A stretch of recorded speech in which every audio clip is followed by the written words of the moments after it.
Imagine waking up at exactly 3 in the morning to the sound of a voice drifting up from your own living room. It's a voice pleading for forgiveness, and the terror lies in the recognition. The voice sounds exactly like your own. Michael had spent years building a wall between himself and his faith, choosing to blame God for every hardship. By the time he woke up that night, his physical and spiritual isolation was total. Investigating the noise, he found a dark, faceless figure standing beneath his grandmother's old wooden cross. The entity didn't attack, it taunted him, echoing his deepest failures and mocking the very faith he had long ago discarded. When the lights flickered and failed, the figure vanished, leaving a specific, terrifying message carved into the wall beneath the cross. You are alone. This darkness operates with a specific strategy. It identifies our existing guilt and uses it as the raw material to build a narrative where we are completely and permanently abandoned. Fear reaches its peak when it convinces us that our own actions have finally severed our connection to God, leaving us to face the shadows entirely on our own. Michael fled back to the upstairs hallway, but his bedroom offered no sanctuary.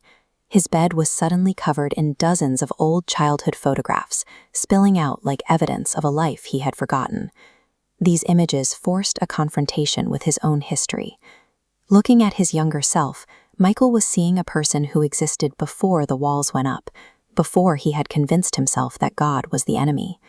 He turned over a photograph of his grandmother and found a simple command written in her familiar cursive: "Never stop praying."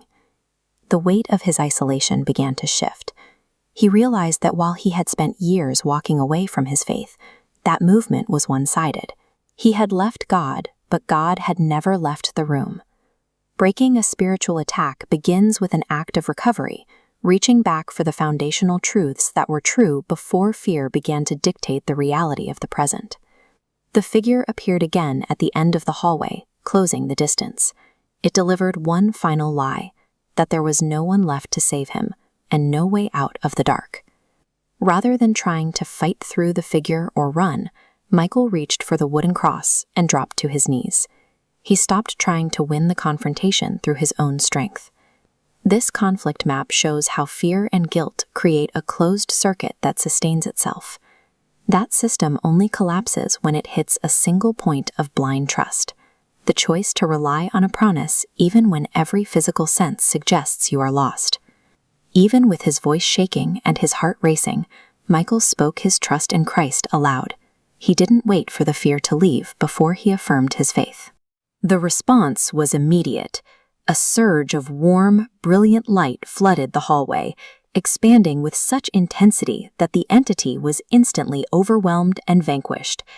Success in this moment didn't require Michael to be stronger than the darkness. It only required him to be willing to hand the battle over to the only one capable of winning it. As the sun rose, the house returned to a state of total normalcy.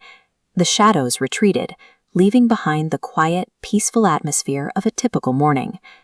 Michael walked back to the living room wall where the threat had been carved. The original message was gone, replaced by a promise illuminated by the morning sun: "You are loved." He finally wept, not out of terror, but out of relief. For the first time in years, he spoke to God without anger, apologizing for his silence, feeling a peace he thought impossible. There was no continuing miracle or audible voice in the room. The resolution was internal. The external world remained the same, but the paralyzing grip of fear had been completely replaced by quiet confidence. This is the core of faith. It isn't a feeling or a supernatural experience we can summon. It is a decision to trust in God's presence, even when the world around us is perfectly still and silent. When you face your own moments of darkness, fear will use the silence of God as evidence that you have been forgotten. But silence does not mean absence. If you hold to that trust through the quietest hours, you'll find that even in the deepest shadow, you were never actually alone.